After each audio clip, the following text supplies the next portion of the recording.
15 लाख से ऊपर की गैदरिंग, चारों तरफ नीले ही नीले झंडे, चारों तरफ बैनर ही बैनर, जय भीम जय भीम, बहुजन समाज पार्टी जिंदाबाद, बहन कुमारी मायावती जिंदाबाद, बाबा साहब का मिशन अधूरा, बहन कुमारी मायावती करेंगी पूरा, बाबा साहब का मिशन अधूरा, बहुजन समाज पार्टी करेगी पूरा।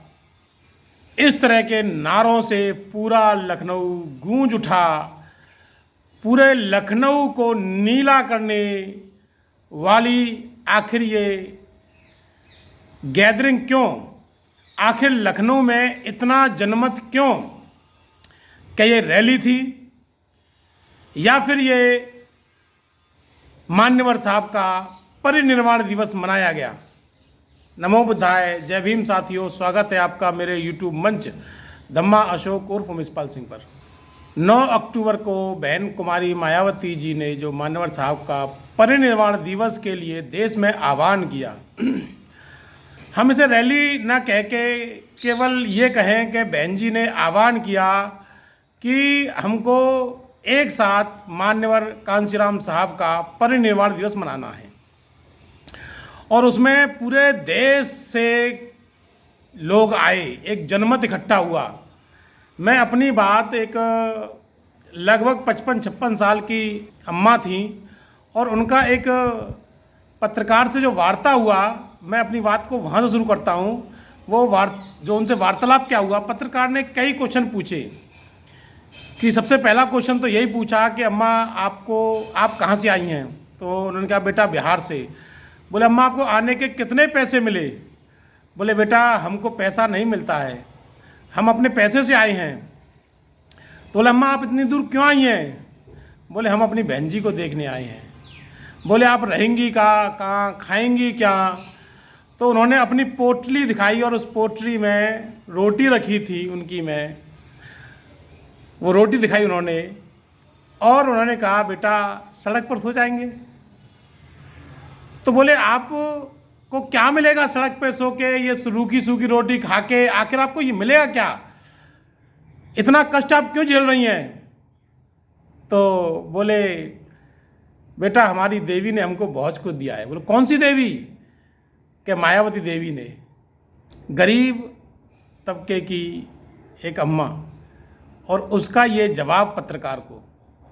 और ये ऐसी एक घटना नहीं, कई घटना, बिहार से आई हुई, महाराष्ट्र से आई हुई, राजस्थान से आए तमाम महिलाओं ने। एक तो अम्मा वहाँ बैठी बैठी रो रही थी कि मैं बहन जी को नहीं देख पाई। रो रही थी वो कि मैं बहन जी को नहीं देख पाई। उनकी विशेष इच्छा थी बहन जी को देखने की, लेकिन वो बहन जी को नहीं देख पाई। साथियों, ये आज भी ये दर्शाता है कि आज भी लोगों का इस जो विश्वास है वो बहन कुमारी मायावती में है। चाहे लोग कितनी भी पार्टियां बना लें, चाहे लोग कितने भी संगठन बना लें, चाहे लोग कितना भी बंटवारा कर लें, लेकिन बहन जी का विश्वास अभी लोगों से कम नहीं हुआ है। मैं ये समीक्षा पहले दिन ही करना चाह रहा था 9 तारीख की शाम को, लेकिन शाम को ही मैंने नसीमुद्दीन सिद्दीकी जी का बयान सुना, और उन्होंने कहा कि भाजपा ने इस रैली के लिए फंडिंग की है, भाजपा ने सरकारी तंत्र लगा दिया, बसें लगा दी बीजेपी ने। तो मैंने कहा अभी फिर और यूट्यूबर्स हैं, उनके भी मैं ज़रा समीक्षाएं सुन लूँ, उसके बाद मैं अपनी बात रखूँगा। प्रोफेसर रविकांत को सुना मैंने, उर्मिलेश जी को भी सुना मैंने, रवीश कुमार जी को सुना मैंने, प्रज्ञा मिश्रा को सुना, मैं भरत सिंह जो कि प्रज्ञा उल्टा चश्मा में है उनको भी सुना। मैंने सबको सुना, और सबको सुनने के बाद मैंने संजय शर्मा को भी सुना, और उनको सुनने के बाद मैं अपनी इस समीक्षा को देने जा रहा हूं। क्योंकि मैं मथुरा की बात करता हूं, जो ये कहते हैं, तमाम लोगों ने आरोप लगाए, सपा के लोग आरोप लगा रहे हैं कि बहन जी बी टीम है। ये तो अपना वो पुराना स्टैंड है कि साहब बहन जी बी टीम है, वो उनके पास और कोई रास्ता ही नहीं है, और कोई उन पर जवाब नहीं है सिवा बी टीम को कहने का, और कोई जवाब नहीं है। हम उसकी भी बात करेंगे कि बहन जी ने जो है क्यों ये बात कही, धन्यवाद किया बीजेपी का, उस पर बात करेंगे। और क्या क्या बहन जी ने कहा, कई सारी बातें करेंगे। थोड़ा वीडियो लंबा होने जा रहा है, मैं चाहता हूं कि आप पूरा वीडियो देखें और अगर देखने की इच्छा ना हो तो अभी इस वीडियो को छोड़ दें, अन्यथा पूरा देखें और समझें क्या समीक्षा मेरी सही है या गलत है।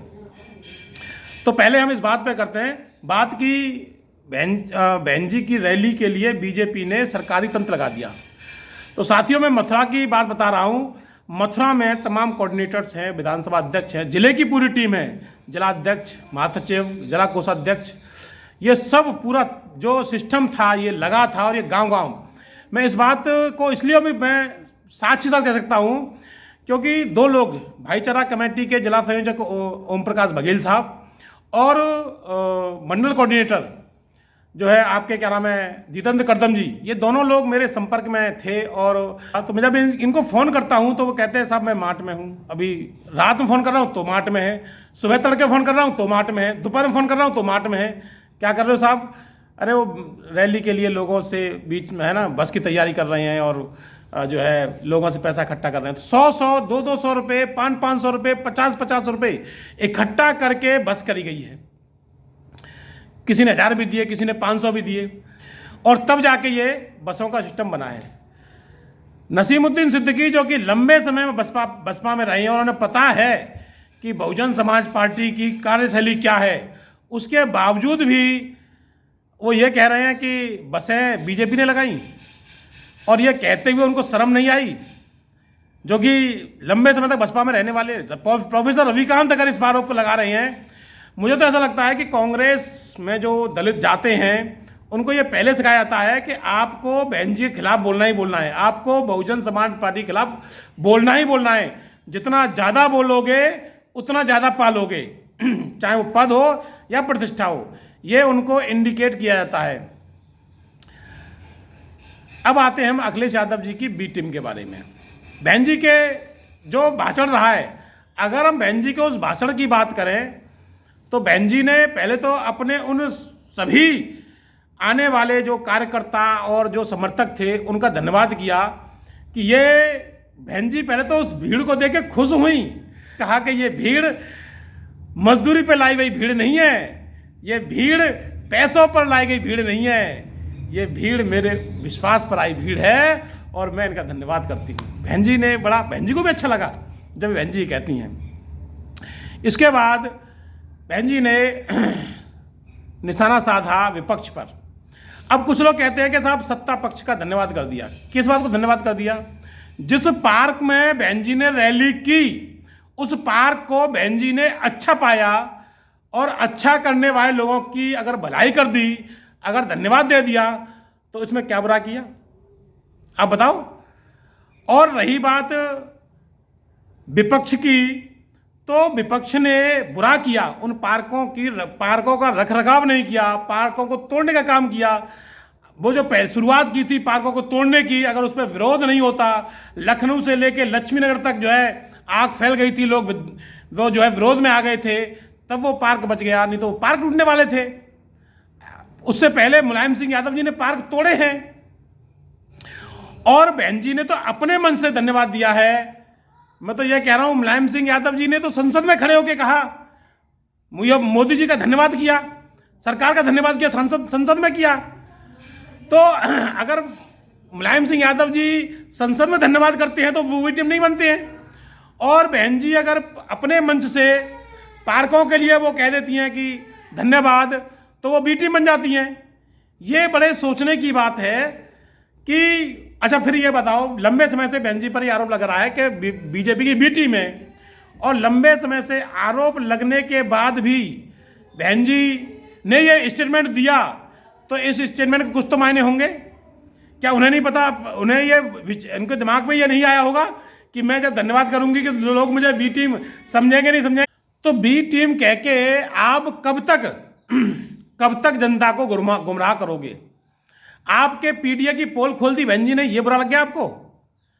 आपका पीडीए अगर होता तो अभी मान्यवर कांशीराम साहब की परिनिर्वाण दिवस पे ही आदरणीय अखिलेश यादव जी फूल चढ़ाने गए, और उसमें पीछे से चमारों को रोको, चमारों को रोको, ऐसे आवाज आ रही थी।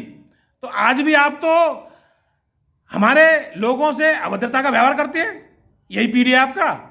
मैंने खुद वो वीडियो सुना है जिसमें इनके कार्यकर्ता, इनके यादव कार्यकर्ता कह रहे चमारों को रोको, चमारों को रोको। तो ये आपका पीडीए है? आपका पीडीए है तो कितने मुसलमान आपने राज्यसभा भेज दिया भाई? कितने दलित आपने राज्यसभा भेज दिया? बताइए आप बताओ। आपका पीडीए है तो आप पीडीए केवल वोट लेने की बात कर रहे हो कि वोट दे दो बस, केवल वहां तक पीडीए है, लेकिन काम करने के लिए पीडीए नहीं है। जब आपकी सरकार थी तो आपने कहा जाटवों का कोई काम मत करना, स्पष्ट जाति लेके, नाम लेके, जाति का नाम लेके आपने कहा था। तो बहन जी ने अगर आपके बारे में कह दिया, आपकी पीडीए की पोल खोल दी, तो आपको केवल आपको ये बुरा लग रहा है? और अगर हम यूपी की राजनीति को देखें तो यूपी की राजनीति में केवल दो पार्टियों की लड़ाई रही है लंबे समय से। हम 1993 से लेके 2017 तक की बात करें तो सपा बसपा, सपा बसपा, सपा बसपा की लड़ाई रही है, बीजेपी लड़ाई में नहीं थी। अभी फिलहाल विगत 10 वर्षों से बीजेपी सत्ता में है। तो जो पार्टी लड़ाई में थी नहीं, जब सपा बसपा की लड़ाई हुई है, बीजेपी हमेशा डाउन हुई है। तो बहन जी को पता है कि उन्हें निशाना कहां साधना है। और आखिर बसपा का जो वोट है, कोर वोट, वह कहां गया? क्या बीजेपी में गया? संविधान बचाओ के नाम पर वो वोट कहां गया? कांग्रेस में गया और सपा में गया। 2024 में जो हमारे पास वोट था वो 9% पे जब आया, तो वो क्यों आया? वो 9% पे इसलिए आया क्योंकि हमारा वोट संविधान बचाओ के नाम पर सपा पे गया और कांग्रेस पे गया। तो बहन जी अपना वोट क्या बीजेपी से वापस लेके आएंगी? मतलब वोट सपा पर है और कांग्रेस पर है और हमला करें बीजेपी पर। सपा वोट कहां से लाना है उनको? उनका जो वोट गया वो किससे लेके आना है? सपा बसपा से, सपा से और क्या नाम है, कांग्रेस से, और हमला करेंगे बीजेपी पर। मतलब जो एक्टिविस्ट है, राजनीतिक विश्लेषक है, वो क्या विश्लेषण करते हैं? वो ये सोच के कर रहे हैं कि बहन जी ने केवल थैंक यू कह दिया योगी जी को, योगी सरकार को थैंक यू कह दिया तो बहन जी बी टीम हो गई हैं। और बहन जी ने कुछ नहीं कहा, उनको ये नहीं दिखाई दिया कि उन्होंने पूर्व की बीजेपी सरकार को भी कोसा कि मेरे ऊपर कितने केस ला दे। ये भी तो बहन जी ने कहा। उसके ऊपर तो किसी ने ध्यान नहीं दिया। उस पर भी आपको सोचना चाहिए था, उस पर आपको बोलना चाहिए था कि बहन जी ने अच्छा, नाम किसी का नहीं लिया बहन जी ने, बीजेपी सरकार को कोसा। उन्होंने कांग्रेस सरकार को भी कोसा कि कांग्रेस सरकार जब आई, सत्ता में, पावर में आई, तो उन्होंने भी हमें जो है परेशान किया, उन्होंने भी केस ला दिए हमारे ऊपर। वो तो सर्वोच्च न्यायालय ने हमें जो है राहत दी, हमको बरी किया इस मामले में, इन केसों में। तो ये कहना कि बीजेपी पे भी उन्होंने प्रहार नहीं किया, तो क्या पूर्व की बीजेपी सरकार को नहीं कोसा? आप बताओ। तो ये जो गैदरिंग है, जो ये लोगों का जमावड़ा, जो एक तरह से जनमत बहन जी ने इकट्ठा किया है, वो एक सीधा सीधा लोगों को, एक सभी पार्टियों को ये आगाह किया है कि अब शोषण नहीं चाहेगा ये बहुजन समाज। अभी भी हमारे अंदर ताकत है। बहन जी ने जब लास्ट में कहा कि अब मैं 27 के लिए पूरी तरह तैयार हूं और मैं आपके साथ लड़ूंगी, कदम कदम पे लड़ूंगी, कदम कदम मिला के लड़ूंगी, हर संभव लड़ूंगी, मैं आपसे वायदा करती हूं। ये वायदा बहन जी ने क्यों किया 27 में? लड़ने की बात कर रही बहन जी कि मैं अब हर तरह से आपके लिए साथ तैयार हूं लड़ने के लिए। तो कहीं ना कहीं बहन जी को भी लगा कि बहुजन समाज मेरा जो है मुझसे छिटका है संविधान बचाने के नाम पर, तभी तो बहन जी वादा कर रही हैं। इसलिए साथियों, केवल इन कुछ लोग जो कि जातिवादी लोग हैं या मनुवादी लोग हैं या मानसिक गुलाम लोग हैं या फिर जो दूसरी पार्टियों में चले गए हैं क्योंकि उनको इसी का वो खाएंगे, बुरा बोल के ही, बहन जी के खिलाफ बोल के ही, बसपा के खिलाफ बोल के ही उन्हें पद और प्रतिष्ठा मिलेगी, तो ऐसे लोगों पे नहीं जाना है हम लोगों को। अगर ये काम बहन, अब जैसे 16 तारीख को, अब कुछ लोग कह रहे थे कि बस एक बार कर दिया फिर बहन जी शांत पड़ जाएंगी। शांत नहीं पड़ेंगी बहन जी, अब बहन जी लग जाएंगी। 16 तारीख को सभी पदाधिकारियों को लखनऊ में बुला लिया है बहन जी ने। मीटिंग ले रही हैं 16 तारीख को। 16 तारीख को इसकी समीक्षा होगी। इस विशाल जो रैली कहें, विशाल रैला कहें, महारैली कहें, जो भी आप कहना चाहो कह सकते हो, लेकिन ये केवल अपने महापुरुष को पुष्प अर्पित करने का एक माध्यम था केवल। पहले ही बहन जी ये करती आई हैं, ये नहीं पहली बार किया है। बहन जी ने पहले भी बुलाया था लोगों को, लेकिन वो क्षेत्र की जगह बांटते थे। नोएडा में अलग होता था, लखनऊ में अलग होता था, दिल्ली में अलग होता था, हर जगह अलग होता। मंडल वाइज बहन जी बांट दिया करती। बहन जी मंडल वाइज कार्यक्रम क्या करती थी। काफ़ी सालों के बाद बहन जी ने लखनऊ में बुला लिया इन लोगों को, सबको, कि आओ एक साथ हम फूल चढ़ाएंगे मान्यवर साहब पर। इतनी भीड़ की उम्मीद तो ना तो सत्ता पक्ष को थी, ना विपक्ष को थी, ना मीडिया को थी, और ना बहन जी के विरोधियों को थी, ना बसपा के विरोधियों को थी। किसी को इतनी उम्मीद नहीं थी, क्योंकि मैंने तैयारी देखी, मैंने जमीनी स्तर पे उस तैयारी को देखा है। भले ही मैं वहाँ नहीं पहुँच पाया, मेरी अपनी जो है सरकारी परेशानियाँ थी कि मैं जो है PCS के पेपर में मेरी जो है ब्रीफिंग थी, और वहाँ से मुझे छुट्टी नहीं मिल पाई, इस वजह से मैं जो है नहीं जा पाया। तो इतना बड़ा जनमत जो बहन जी ने इकट्ठा किया है, बहन जी ने दिखा दिया कि कमज़ोर समझने की भूल मत करना। जैसा कि उन्होंने इंडिया गठबंधन में बहन जी को इग्नोर किया था, वो बहन जी ने बता दिया कि तुमने गठबंधन में इग्नोर किया, इंडिया गठबंधन में हसर देख लिया, हरा नहीं पाए आप सत्ता पक्ष को। सत्ता पक्ष को हराना है तो बिना बहन जी के। उन्होंने कह दिया, आजम खान साहब कह रहे हैं अपने ट्वीट में कि बिना बहन कुमारी मायावती जी के सत्ता पक्ष को हराना संभव ही नहीं है। ये बहन जी के लोग, विरोधी पार्टी में लोग थे, वो कह रहे हैं। ओम प्रकाश राजभर ने कहा कि बहन जी में आज भी वो ताकत है। हर व्यक्ति ये कह रहा है, जो बहन जी से टूट के चले गए वो भी कह रहे हैं कि बहन जी ही एकमात्र देश की ऐसी नेता हैं जो इन पार्कों को भर सकती हैं। और जो लोग ये कह रहे हैं कि सत्ता पक्ष ने इंतजाम किया था, तो मुझे बता दो कि सत्ता पक्ष के चाहे प्रधानमंत्री हो, चाहे मुख्यमंत्री हो, किसी प्रदेश के मुख्यमंत्री हो, इतनी भीड़ कहीं इकट्ठी की हो, अपने लिए भीड़ इकट्ठी कर लें, वो इतनी अपने सारे साधनों लागे अपनी भीड़ इकट्ठी कर लें, नहीं हो पाएगी। तो साथियों, मेरा बस यही कहना है, किसी के बहकावे में नहीं आना है। अब केवल आपको बहन जी की बात माननी है। बहन जी ने आपके सीधे संदेश दे दिया है कि 27 की तैयारी करनी है, और 27 में सत्ता पक्ष ने नहीं लड़ना है, क्योंकि सत्ता पक्ष के साथ तो इनकम्बेंसी फैक्टर काम करेगा। सत्ता पक्ष हमारा दुश्मन है ही नहीं है। जो हमारी वोटों को ले गया वो हमारा दुश्मन, हमें हमारे दुश्मन से वोट लेके आनी है। दुश्मन से मेरा तात्पर्य राजनीतिक प्रतिद्वंदी की बात कर रहा हूं मैं। दुश्मन से कोई दुश्मनी मत समझना इस बात को। तो राजनीतिक प्रतिद्वंदी हमारी वहाँ है जहाँ हमारी वोट गई है, और हमारी वोट कांग्रेस पे गई है संविधान बचाओ के नाम पर।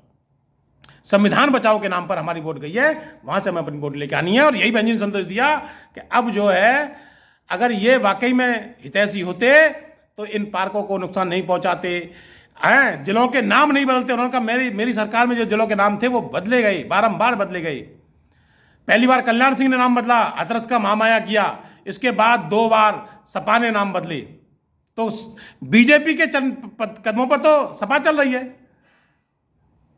अगर कोई बी टीम है तो सपा है, बहन जी नहीं है। इन्हीं सब बातों के साथ मैं आपके सामने आज इस समीक्षा को लेकर आया। आपको ये समीक्षा कैसी लगी अवश्य बताइएगा। अगर समीक्षा अच्छी लगी हो तो कमेंट जरूर कीजिएगा, और इसके बाद इस वीडियो को शेयर कीजिए अधिक से अधिक, जिससे कि हमारे लोगों तक पहुंचे और लोग समझें कि हमारा भला कहां पर है। वीडियो को शेयर कीजिए, लाइक कीजिए, कमेंट कीजिए, और चैनल को करिए सब्सक्राइब। मुझे दीजिए विदा। नमो बुद्धाय। जय भीम, जय भारत, जय संविधान साथियों। बहुजन समाज पार्टी जिंदाबाद, बहन कुमारी मायावती जिंदाबाद। जिसकी जितनी संख्या बारी उसकी उतनी हिस्सेदारी। वोट हमारा, राज तुम्हारा, नहीं चलेगा नहीं चलेगा। जो ज़मीन सरकारी है वो ज़मीन हमारी है। तो बहुजनों की सत्ता लानी है तो बहन जी के हाथों को मजबूत कीजिए। इन्हीं सब बातों के साथ नमो बुद्धाय।